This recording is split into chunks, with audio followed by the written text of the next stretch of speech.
Welcome to Aging in Style with me, Lori Williams. I'm an optimist by nature, and I believe you can follow your dreams at any age. My grandmother's journey with dementia ignited a passion in me to work with seniors. I've spent the past 13 years learning about seniors and aging. In my mid-50s, I followed my own dream and founded my company, where I use my expertise to help seniors locate housing and resources. On this podcast, we cover all aspects of aging.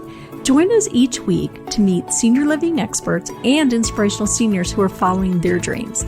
The fact is, we're all aging, so why not do it in style? Hi, welcome to today's episode of Aging in Style with Lori Williams. I'm so glad that y'all are here today because we've got some great information for you on exercising and staying active as we age. And as you know, we've done a lot of shows about that, about fall prevention, and about the importance of continuing to move and exercise as we get older to prevent having other issues that can pop up. So today our guest is Dr. Matthew Bonander. I got it right that time, didn't I? Yeah, that's or close good. enough? Yeah, that's close. Okay. He is a physical therapist with Advanced Rehab Trust, and he wrote a book called Exercise, Health, and Vitality, and it's all about exercise and keeping moving for older adults. So thank you for being a guest today, and tell us a little about yourself. Yeah, well, thank you. And thank you so much for what you do. I really appreciate your services and your investment in the senior community. And I really appreciate this opportunity. Oh, you're welcome. Thank you for being on the show. Yeah. Well, yeah, a little bit about what I do. I'm a licensed physical therapist here in Texas and have been practicing for about 12 years. I have a background in other areas that are related as far as athletic training, personal training, and preventative care. And so those kind of all merge together as far as my clinical background. Related to my family, I'm married to my beautiful wife, Sarah, for 16 years. And we have 3 kids, ages 9, 7, and 4, and they keep us busy. I'm sure they do. So tell us, how did you become interested in working with seniors? Was this something you always thought about or just something that kind of evolved? Yeah. So initially, when I started my college training, I was focused on becoming a teacher because in a similar way, I always have felt like I've wanted to invest in the lives of others. And so I happened to transfer from a junior college to a university after my first year in college, and was just looking through the majors they had at the university, and they had a pre-physical therapy route that you could do. And thinking back to my experience and going through PT as a it was in junior high and high school for my knee. I just thought, if I could do that, if I could invest in the lives of seniors and other adults, that I would really enjoy that. Mm-hmm. So I set that as my goal and I pursued it, and love it. It's a great field. That's great.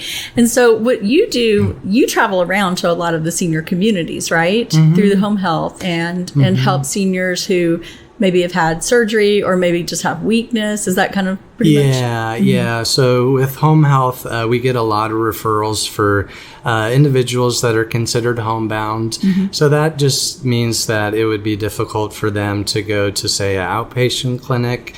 A lot of times it's related to weakness, but we see a variety of medical conditions that patients have, whether it be something like a orthopedic recovery after hip surgery or somebody that's had a fall.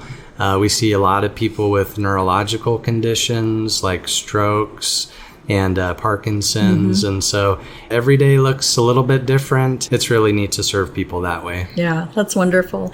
And we've talked about on other shows, and so I just kind of want to tie all this back in, the difference between home health and home care. So home health is the one that is medical. So your Medicare will pay for that if it's ordered by your physician. So I just want to tie all that back in. And like what Matthew does, he can go see you whether you're at your home and, do therapy with you there, or if your home is still your house, or if your home is in a senior community.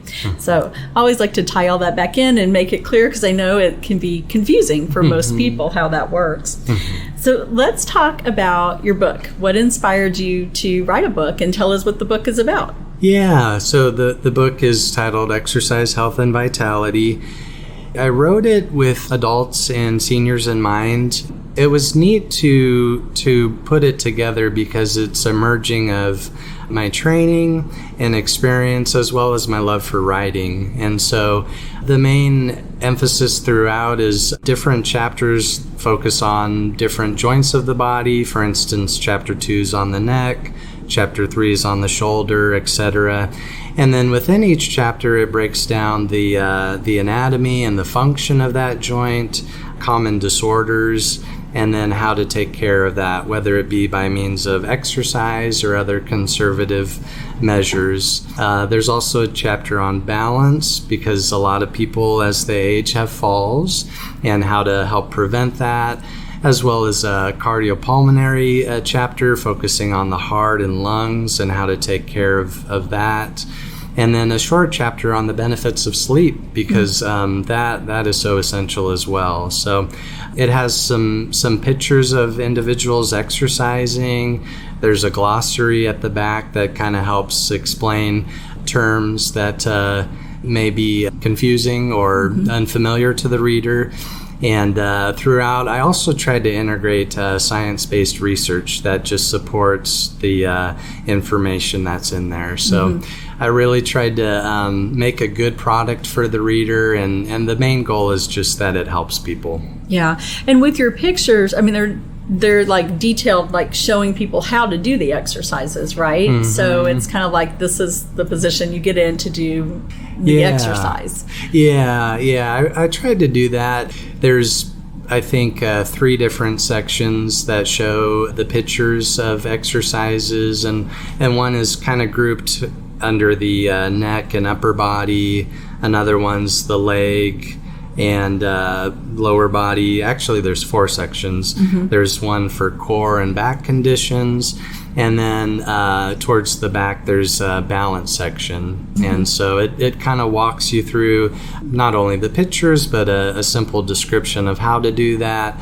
And there's also recommendations, a lot of times, not just to go in blindly to do it, but to do it under the care of a professional, and or to have a caregiver there with you for safety purposes. Great. What are some exercise or tips you could give for people about balance? Because that's some of the questions when I get families calling me. There's been a fall. So balance is definitely an issue as we age. So what tips can you give us for, working on balance? As far as our bodies go, there's 3 main systems we rely on for our balance, and those include our vision, our inner ear, and our nervous system. I commonly try to break down those areas.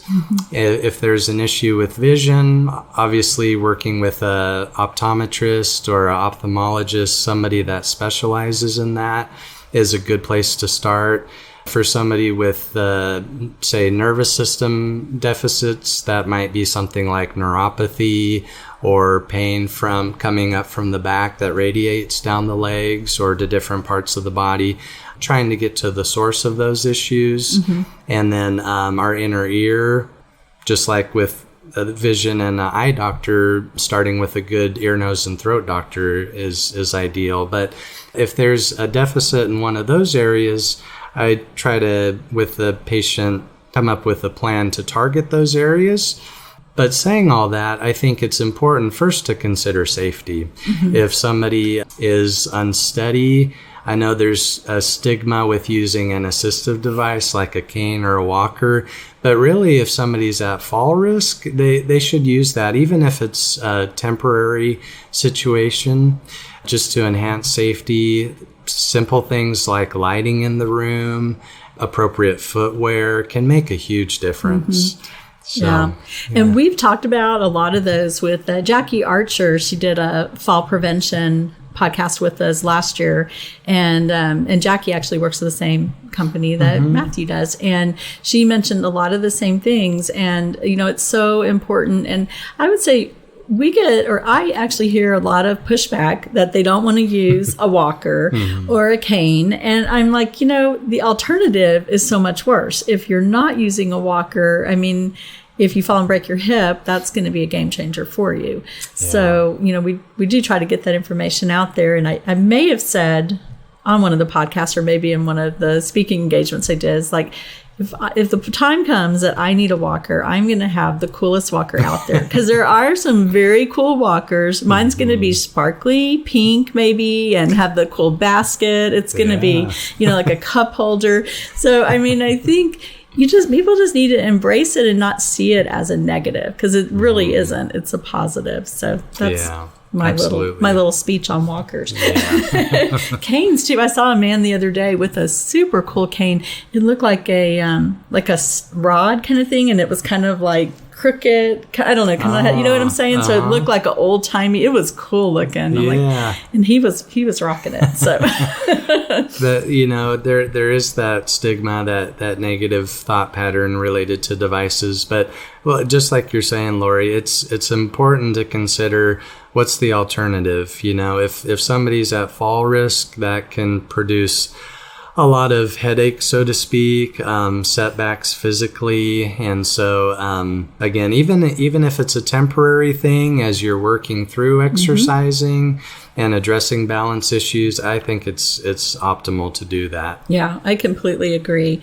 Tell us about the book. How did the book come about? I know you said you loved writing and you wanted to kind of marry the two between your writing and your knowledge. So tell us how you came up with the idea to write the book. With the setbacks with COVID last year, just honestly opened up my laptop and just started writing some thoughts down. And what's kind of neat in looking at what I do as a therapist compared to the book is there's some similarities in getting the job done, so to speak. So with the book, I just set short-term goals. Okay, this is what I want to accomplish.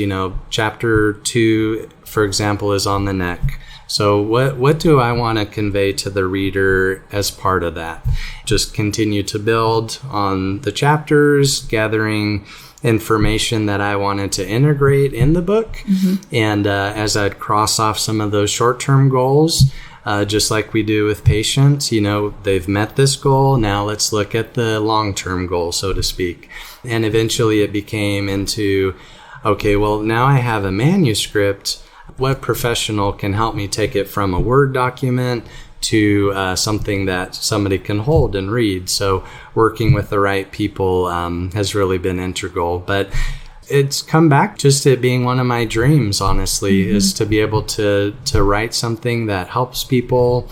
And so it was about a 1.5-year process, and I just stuck with it, and I'm happy with the end product. Yeah, that's great. Well, and I love that you took, COVID, a time that was, not the greatest, being locked down for people, and did something positive. Something positive came from it instead of, like we were saying earlier, sitting and watching a Netflix binge, which I did plenty of. Although, like you, I started this podcast because it was something that had always been on my mind, but just never had the time. So COVID gave us that time, which is, got to find the blessing in it. It gave us time to kind of sit back and think, what do I want to do? I haven't had time to do this, but this is something that I really want to do. And I think that through this book, you're going to help a lot of people, and getting the message out is wonderful. I'm happy to help you do that. I always like to ask people on the show about inspirational seniors in their lives. So do you have an inspirational senior? Yeah, absolutely. Honestly, there have been so many over the years that I've been impacted by, both in practicing with people in my practice and with people I've gotten to know. I think a prominent person that comes to mind is my grandma, Grandma Larice. She, from the time I was young, told me 2 things very often. One was, I love you, which I have no doubt she does and continues to. The other thing is, I'm praying for you. And as a kid and even a teenager, I think I just kind of took that for granted. I grew up in the church, went to the same church she went to, and just thought, okay, that's grandma saying what she's supposed to say. But as I've grown and matured, I've realized that I've always had somebody in my corner, so to speak, that's been there to be an advocate and just intercede on my behalf, whether it be highs or lows, and just be there for me. So I've always appreciated that. Somebody that's really like a rock. Yeah. And I'd say the other attribute about her is just hard work. She always has had the ability to look outside of herself and to see needs and to invest in people's lives. And so her son, my dad, who passed a few years ago from cancer, he had that hard work ethic, and actually was also in the medical field. He was an optometrist, and I both in their lives have been able to see practically what does it look like to give back, to care for people, and to do that in an effective way. That's really beautiful. I love that. So that is something your grandmother obviously passed down to your dad and then to you. And just by witnessing that and being, watching hard work, I think the example, like you said, you don't really realize it as you're growing up, but looking back, that is definitely making an impact in your life to see someone who is so hardworking and always so supportive of you. Yeah. So how wonderful. We are going to make a video. Hopefully it's going to turn out because I am videoing. And I am not a professional, but we want to do a couple of videos with you that I'm going to put on my website and that you can share also, showing some of the exercises. So we're going to do that. So I just wanted to mention it, that it's going to be available. And we have a volunteer where we're recording. We're recording at Pinewood Hills, which is a senior community in Texas. And we do have someone who's volunteered. So be watching for those videos. We'll have the link on there for that too. But also, can you share with us how people can get the book or book you as a speaker for, to come and talk to maybe a senior center or to their community? Yeah, absolutely. So there's always social media. Facebook I'm on. I have a business page, and it's under my name, Matt Bonander /Exercise Health and Vitality, the title of the book. So that's one way, and I love connecting with people. I'm on Instagram, and then to purchase the book, it's on Amazon as both a paperback and an ebook. Great. And we'll put links to all of this too so that people can find you and find the book. Well, thank you so much. Thank you. Thank you so much for being on the show and sharing your information. And I love that you've written this book and have taken it a step further for our seniors. Here's a way that they can learn more about why it's so important to stay healthy and continue to exercise. Because I know for a lot of us, myself included, exercise is not always our favorite word. But, the older I get and the more I'm around seniors, the more I realize how important it is. Yeah, it's true. It's so true. And there's so many benefits to exercise. And just if you think about the human body, we have a skeleton, we have muscles, and really, I believe we were made to move. And so, even into those upper years, 90s, 100s, there's been research that's been demonstrated that the body responds to exercise. And so if there are issues related to bone health, muscles, the heart, the lungs, really just about every system of the body responds positively to exercise. And so that's part of my mission, is just to help promote healthy living and exercise, and appreciate the opportunity. Great. That's so important. Well, thank you all for listening in today. And we will have all the information, as I said, on the podcast and on my website. So any kind of information you're looking for about senior resources, senior housing, go and visit my website at loriwilliams-seniorservices.com. Thanks so much, and we'll see y'all next week. Bye-bye.